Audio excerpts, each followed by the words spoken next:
내일부터 사흘 동안 국회 대정부 질문이 이어집니다. 이 선관위 자녀 특혜 채용 의혹과 후쿠시마 오염수 논란 등과 관련해 여야의 치열한 공방도 예상되고 있는데요.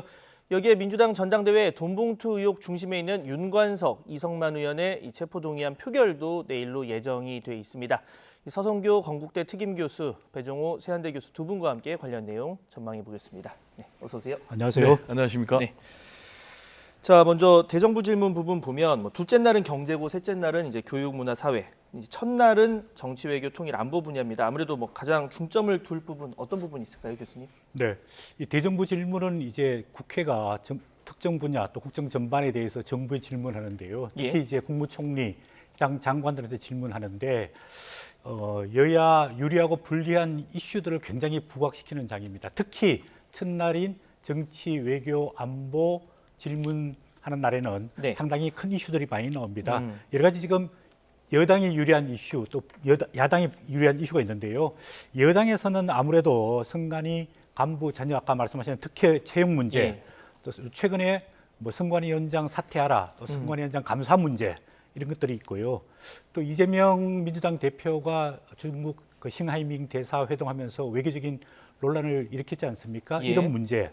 또 천안함 폭침에 대해서 권칠성 민주당 수석 대변인이 실언을 했는데 이런 외교안보적인 문제도 있을 것 같고요. 야당 입장에서는 국민적 관심사가 큰 후쿠시마 오염수 안전 문제, 또 검정 문제 이런 문제가 있고요. 최근에 이제 방통위원장 아직 내정은 안 됐는데 내정 예정이다 이런 이동관 특보의 그 아들 학교 폭력 문제도 이슈가 될 것 같고. 선관위 감사와 국정조사에 대해서 선관위를 좀 방어하고 보호하는 그런 입장. 또 최근에 이제 노조 탄압에 대해서 비판이 이제 민주당 쪽에서 커지고 있는데 이런 문제들도 제기할 건데 가장 큰 문제는 여당 입장에 봤을 때는 선관위 자녀 특혜 의혹 문제. 또 야당 입장에 봤을 때는 후쿠시마 오염수 안전검증 문제 이렇게 볼 수 있겠습니다. 자, 내용을 잘 정리를 해주셨는데 바로 본론으로 들어가 보겠습니다, 배 교수님. 지금 선관위 자녀 특혜 채용 문제 이제 이야기가 나오고 있는데 금요일이었죠. 금요일 날 이제 감사원 감사를 일부만 수용하겠다고 선관위가 얘기를 했습니다. 그러니까 자녀 특혜 채용 부분에 대해서만 하겠다고 했고 이제 국민의힘 같은 경우는 강하게 반발을 한 상황인데 지금 이 부분 좀 어떻게 해답이 있을까요? 어떻게 보십니까? 상당 부분 계속 진통이 예상이 됩니다. 가장 첫 번째로는 감사원이 중앙선관위에 대해서 감사를 할 수 있느냐라는 문제와 관련해서 지금 선거관리위원회에서는 아니다.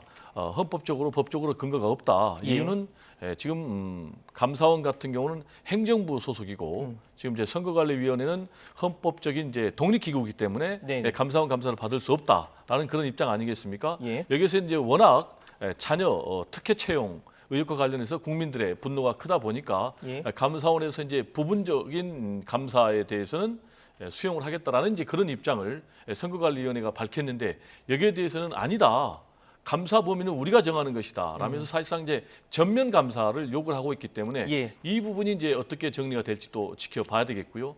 그리고 세 번째로는 지금 여당에서는 선거관리위원장 그리고 선관위원 전원 사퇴해라라고 얘기를 하고 있고 지금 이제 민주당에서는 이 부분에 대해서 너무나 지나치게 압박하는 것은 선거관리위원회의 중립성을 훼손하는 것이다라고 이제 그렇게 또 맞불을 놓고 있는 그런 상황이어서 이런 부분이 어떻게 정리가 될지 또 마지막으로는 지금 이제 국정조사를 실시하기로 여야가 합의를 했어요. 그런데 지금 민주당 같은 경우는 당장 하자라는 그런 입장인데 국민의힘 같은 경우는 감사원 감사가 끝나야 실시할 수 있다라는 이제 그런 입장에서 이 네 가지 쟁점을 두고 여야 또 감사원과 중앙선거관리위원회가 계속해서 신경전을 벌일 것으로 그렇게 보입니다. 자, 서 교수님 하나만 여쭤보겠습니다. 지금 그 국정조사 관련해서 결국에 시기라던가 그리고 절차의 문제에서 여야가 좀 이견이 있는 상황이거든요. 이 부분 좀 이견 좁혀질 수 있을까요? 어떻습니까? 구체적인 국정조사 시기, 그다음 범위, 또 내용 이런 것들에 대해서는 나중에 이야기할 필요가 있을 것 같고요. 우선 선 감사원 감사가 있느냐? 아니면 선 국정조사를 하고 감사원 감사를 받느냐 이게 여야 입장이 굉장히 크거든요. 그래서 여당에서는 지금 국정조사를 감사원이 선관위 하게 되면은 국정조사라는 게 과거에 보면은 여야 간의 정쟁화되다 보니까 실체적 진실을 가리기 어렵거든요. 예. 그런 측면에서 실체적 진실을 파악하기 위한 감사원 감사를 하는 게 맞다. 그리고 그것도 그냥 자녀 채용 특혜에 대한 부분적인 감사가 아니라 아니 예를 들어서 잘못을 했으면 그 잘못했는 부분뿐만 아니라 나머지 또 과거에 여러 가지 부분들이 있었단 말이에요. 예를 들어서 작년 지방선거 때 뭐 속풀이 투표 의혹도 그 문제도 있었고 또 북한에서 선관위를 해킹했는데 이 문제가 있었다 없었다 이런 문제에 대해서 국민한테 소상히 밝히고 있지 않거든요. 그러니까 인사 시스템 전반적으로 보자고 하는 예, 입장이죠. 직무에 대해서 예. 그 헌법에 보면 감사원은 행정기관과 공무원에 대해서 직무 감찰 하게 돼 있습니다. 그러니까 공무원 예를 들어서 중앙선관위도 아까 뭐 교수님께서는 뭐 행정부 소속이니까 헌법기관 뭐 감사할 수 없다 이런 논리 야당에서 내세우고 있는데요. 감사원도 헌법기관입니다. 헌법에 보면은 중앙선관위보다 더 앞쪽에 있는 감사원도 헌법기관이고 중립성과 독립성을 보장하게끔 되어 있습니다. 그런 측면에 봤을 때 중앙선관위가 그동안에 독립기구라는 미명하에 온갖 부정과 비리가 있었으면 네. 오히려 감사원의 감사를 전면적으로 수용하고 문제가 있으면 문제가 있는 대로 정리해내고 개혁하는 게 저는 필요하다고 보여지는데 만약에 그렇게 되면은 문재인 정부 때 임명된 지금 중앙선관위 위원장이라든지 위원들이 대부분 반발하고 이러니까 민주당 쪽에서는 국정조사를 우선 해가지고 이거를 네. 정쟁화시키고 좀 기운을 떨어뜨리고 난 다음에 감사원 감사를 하게 되면은 정치적 효과를 거둘 수 있지 않을까 이렇게 생각하는데 오히려 감사원이 실체적으로 감사를 먼저 하는 게 네. 저는 필요하지 않을까 그런 생각이 지금 이제 듭니다. 좀 다른 생각인데요. 지금 이제 선 감사원 감사 후 국정조사인데 예. 각자의 역할과 기능이 달라요. 지금 이제 감사원이 감사를 한다면은 할 수 있는 기관들이 지금 국회에서는 국정조사, 그리고 수사기관에는 수사, 그리고 이제 권익위 조사를 할 수 있거든요. 그러면은 이 각각의 국가 기관들이 자기 역할을 하면 되는 거예요. 예. 근데 감사원 감사를 보고하자 그러면 언제 하는 거죠? 감사원 감사가 제대로 될지도 모르는데 그러면 뭐 감사원 감사가 제가 볼 때 아무리 빨라도 뭐 6개월 정도 걸린다면은 그러면 국정조사가 6개월 뒤에 해야 된다는 것입니까? 근데 국민들 정서에 맞지 않으니까 제가 볼 때는 이미 이제 여야가 합의를 했어요. 국정조사 네. 하기로. 그러면 빨리 즉시 해야 된다라는 이제 그런 입장입니다. 네, 일단 이번 주에는 감사원 감사 수용 전면 수용 여부 이런 부분이랑 속도 어떻게 낼지를 좀 지켜봐야 할 것 같고, 자 후쿠시마 오염수 이제 청문회 문제도 좀 보겠습니다. 이것도 마찬가지로 여야 사이 이견이 있습니다. 지금 여당은 이제 과학적인 검증을 위해서는 국제 원자력 기구 보고서 나온 뒤에 하자라는 얘기고, 민주당은 이게 좀 합의에 어긋나고 시급하니까 빨리 해야 된다라는 입장인데 이번에 먼저 들어볼까요? 이것도 마찬가지죠. 지금 뭐 IAEA 보고서가 나온 뒤에 하자라는 얘기는 사실상 지금까지 보면은 이제 IAEA는 대체로 방류하자라는 그런 입장을 이미 밝히고 있기 때문에 결과는 뻔하다. 어떤 결과냐? 후쿠시마 원전 오염수 방류에도 안전에 문제 없다라는 그런 입장이 나올 것 같아요. 그렇다면은 그 결과를 보고한다라면은 국회에 청문회 할 필요가 없는 거죠.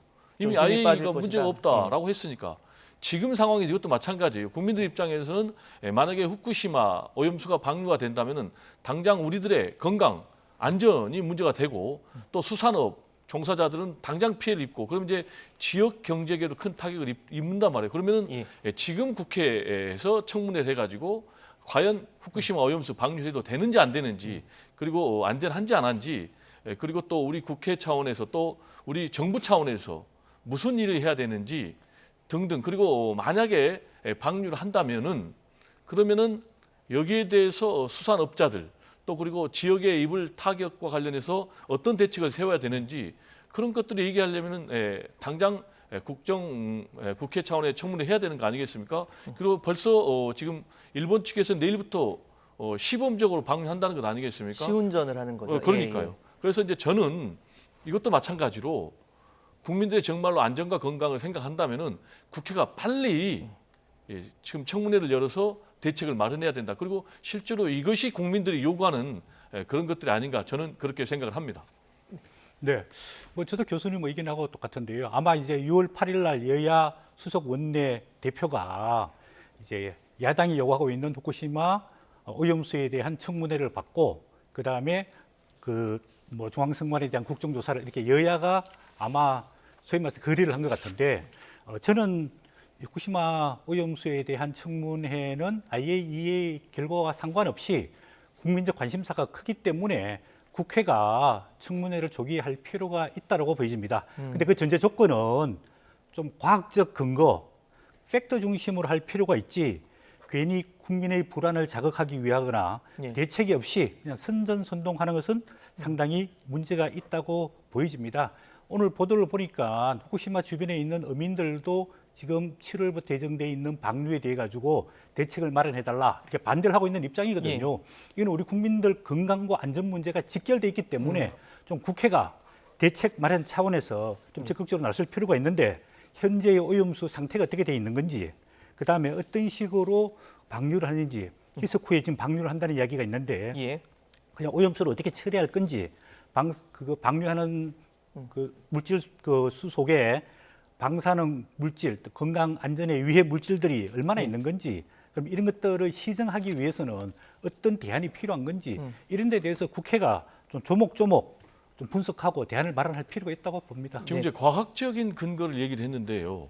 그러면 과학적인 근거가 나오기도 전에 여기에 대한 우려를 거짓 선동이다, 괴담이다라고 하는 것은 너무나 더 비과학적 아니겠습니까?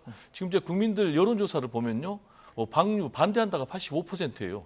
그리고 현재 정부 대응 잘못하고 있다가 64%, 그리고 민주당 등 야당의 장애 집회 잘한 것이다가 57%, 잘못했다가 32%거든요. 그럼 압도적으로 방류 반대하고 지금 불안하다, 문제 제기를 하고 있단 말이에요. 그런데 여기에 대해서 지금 여당 그리고 정부는 사실상 방류를 용인하는, 그러면서 아직 결과도 나오지도 않았는데 거짓 선동하지 마라라고 얘기를 하고 있기 때문에 과연 그러면은 국민의힘은 일본의 자민당이냐, 우리 정부는 대한민국 국민을 위한 정부냐, 아니면 일본을 위한 정부냐라는 그런 비난이 나오고 있기 때문에 예. 말씀하신 대 좀 더 과학적으로 접근해 줬으면 좋겠습니다.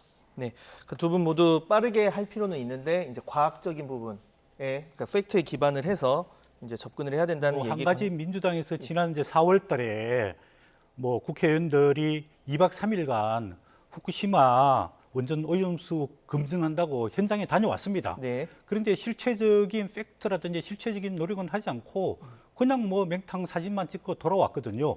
이런 식의 대응과 대안은 안 된다. 정말 아까 제가 말씀드린 구체적인 내용에 대해 가지고 하나하나 조목조목 하는 진정한 청문회가 됐으면 좋겠다는 생각입니다. 예. 아니, 제가 조금 잠깐 짧게 얘기를 하고 짧게 싶은데요. 얘기해 주세요. 짧게. 일단 방류만 방법이 있는 건 아니에요. 지금 이게 대기로 방류하는 방법도 있고요. 해상 방류뿐만 아니라 또 지하에 매설하는 것도 있어요. 결국은 비용의 문제인데 지금 해상으로 방류하면은 300억 들고요. 그리고 대기로 방류하면 3천억이 든다고 합니다.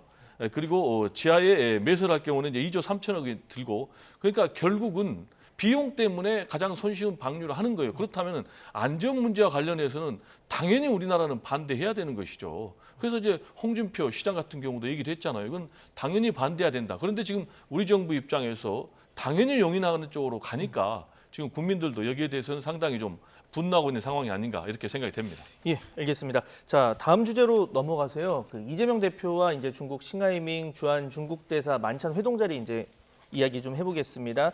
이 싱하이밍 대사가 이 자리에서 뭐 입장문을 좀 준비를 해서 한국 정부 비판을 했고, 이에 대해서 지금 이제 우리 정부가 초치를 했고 싱하이밍 대사를, 그러자 이제 주중 한국 대사도 마찬가지로 중국 측에서 이제 맞대응 성격으로 이제 불러서 항의를 했습니다. 이 사안도 좀 저희 짚어볼 필요 있을 것 같은데 어떻게 보십니까?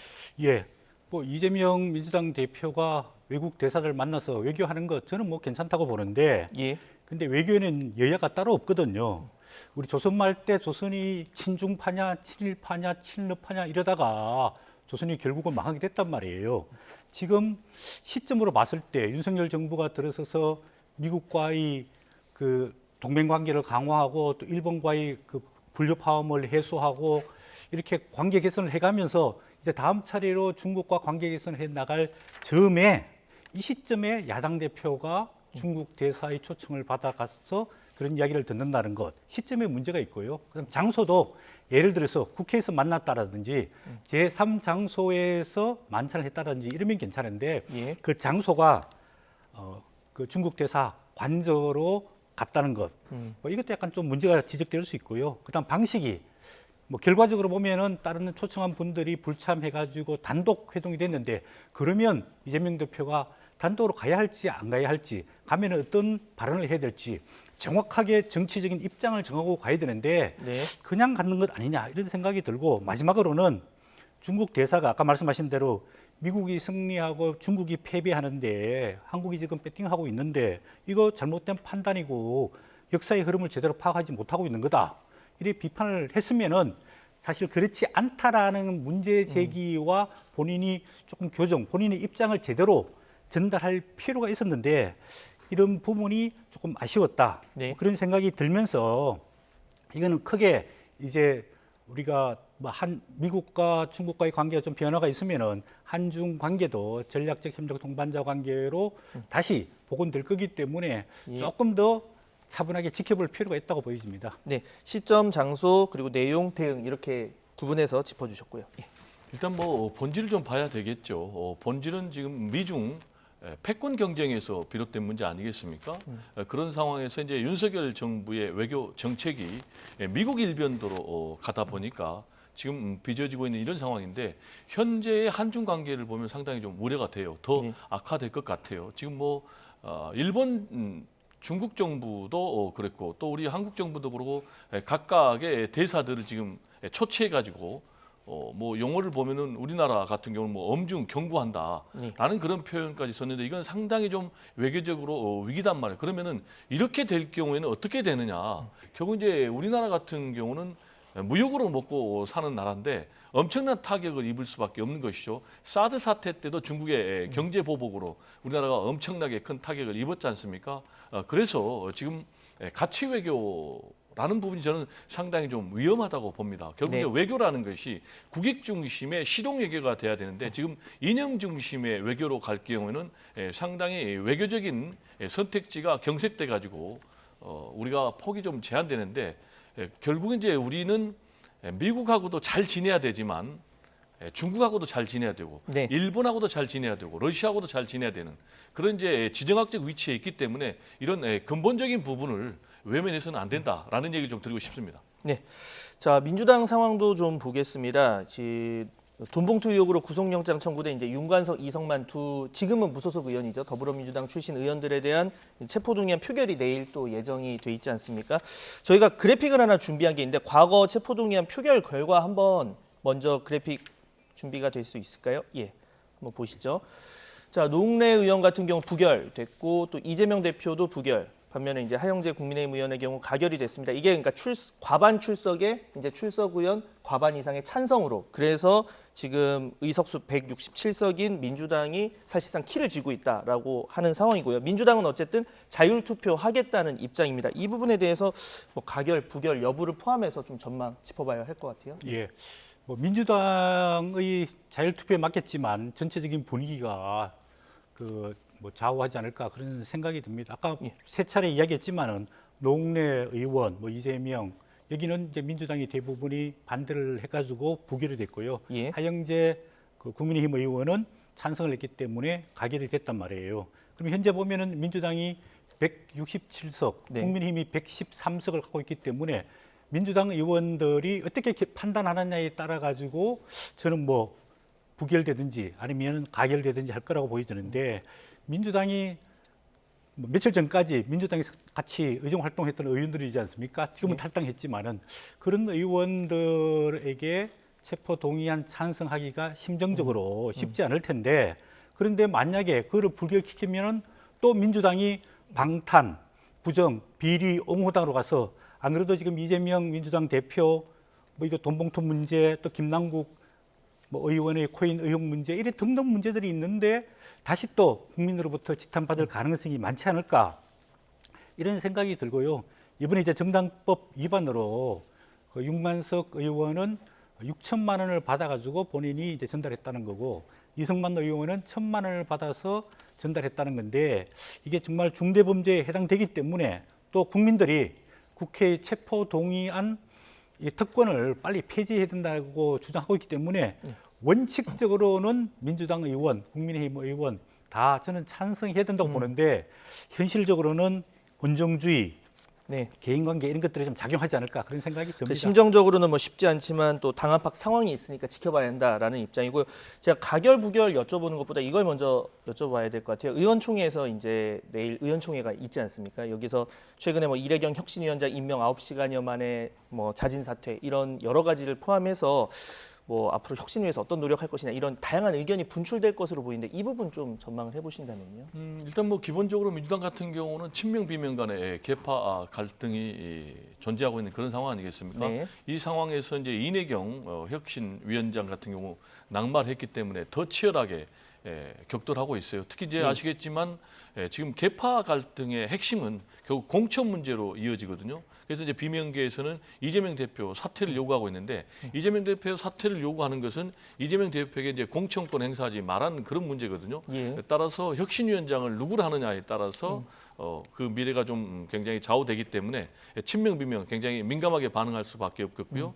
그래서 이제 이재명 대표의 리더십이 도마 위에 올라 있는데 결과적으로는 뭐 친명도 수용할 수 있고 비명도 수용할 수 있는 그런 인물이 될 것 같아요. 예. 혁신위원장 같은 경우 그러다 보니까 뭐 색깔이 그렇게 뚜렷하지 않은 뭐 교수 출신의 외부 인사로 지금 귀결되고 있는 그런 상황인데 저는 그렇다면은 과연 혁신위원장이 모양만의 혁신위원장이 돼가지고 현재 남마처럼 얽혀 있는 민주당의 도덕성 문제를 회복시킬 수 있겠느냐. 예. 그래서 민주당이 총선에서 승리할 수 있는 그런 기반을 마련할 수 있겠느냐라는 부분에서 좀 우려가 되고요. 할 수만 있다면은 뭐 친명 비명 다 동의하면서 김종인 전 비대위원장처럼 강력한 뭐 권한을 행사할 수 있는 그런 실력 있는 인물이 와야 되는데 현실적으로 가능할지 좀 지켜봐야 되겠습니다. 네.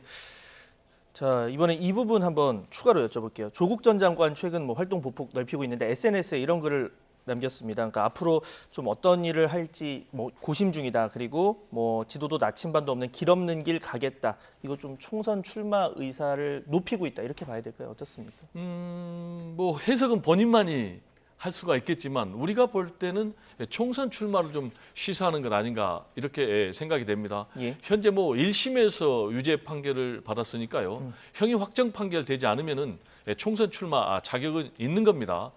따라서 뭐 출마 가능성의 길은 열려 있고요. 예. 그리고 이제 두 번째로 과연 출마 명분이 있느냐라는 문제와 관련해서는 결국 이제 조국 문제 때문에 상당히 민주당 진영이 큰 타격을 입었지 않습니까? 예. 그래서 대체로 민주당 내에 제가 요를 좀 들어봤더니 네. 만약에 조국 전 장관이 출마를 하게 되면 현 정권에 대한 심판이 아니라 조국에 대한 심판의 선거로 성격이 바뀔 수가 있다. 그렇기 때문에 이제 민주당의 상당한 악재다라는 예. 이제 그런 의견들이 좀 많다고요. 그렇다면은 결국 이제 공천을 받아야 되지 않습니까? 공천을 받으려면은 예외 조항을 허락을 해줘야 되는데 과연 그런 부분이 통과될 수 있을지 좀 지켜봐야 되겠습니다. 예.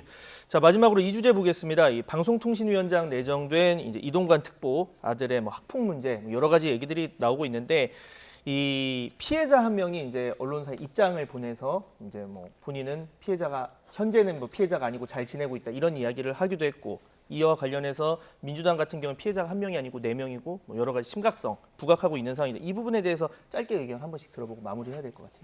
예, 우리 정치권이 굉장히 한 것 아니냐 이런 생각이 드는데요. 이동관 특보가 아직 그 방통위원장에 지명된다는 뉴스가 아직 나온 것도 아니잖아요.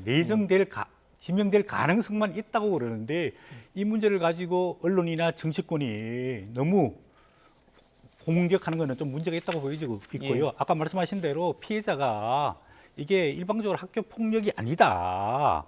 그리고 쌍방에 약간 다툼 갈등이 있었을 뿐이고 본인은 그 이후에도 처벌을 원치 않았고 예. 또 거기에 문제를 삼지 않았고 현재까지 잘 지내고 있고 최근까지 네. 뭐 그다음에 본인이 뭐 진술을 썼는데 그 부분은 본인이 단 것만 일방적으로 상세하게 기술을 하다 보니까 상당히 왜곡된 부분이 있다. 그리고 이동관 특보의 아들이 이제 전학을 가게 됐는데 본인들은 전학을 가지 않고 학교에 계속 남아서 같이 다니기를 네. 원했다. 뭐 이런 이야기가 있고요. 그다음에 또 이슈가 그럼 이동관 특보가 그 당시에 뭐 압력을 행사했다 이런 이야기인데 그것도 그냥 통상적으로 사실관계를 확인하기 위해 가지고 이사장한테 전화 한 번 한 게 나와 있고 그다음 당시 학교폭력위원회도 개최되지 않고 이제 전학 간부로서 조용히 마무리된 사건인데 네. 이거를 나중에 이동관 특보가 예를 들어서 방통위원장 지명이 되고 나면 국회에서 인사청문회를 하게 되거든요. 예. 그럴 때 청문회를 통해서 검증하는 게 필요하다 그런 생각이 듭니다. 네. 지금 이제 이동관 대외협력특보의 방통위원장 내정 문제는 지금 학폭 문제가 본질이 아닙니다. 방통이 독립성의 문제입니다. 방통이라는 것이 이제 헌법적으로 독립적인 그런 영역이 보장된 것 아니겠습니까? 따라서 정치적으로 중립성, 독립성이 보장이 돼야 되는데 지금 이동관 씨 같은 경우는 윤석열 대통령 대외협력 특보지 않습니까? 예. 그렇다면 대통령의 특보가 이 독립성과 중립성이 요구되는 방통위원장에 갈 경우에 과연 그 방통의 독립성과 중립성이 보장이 되겠습니까?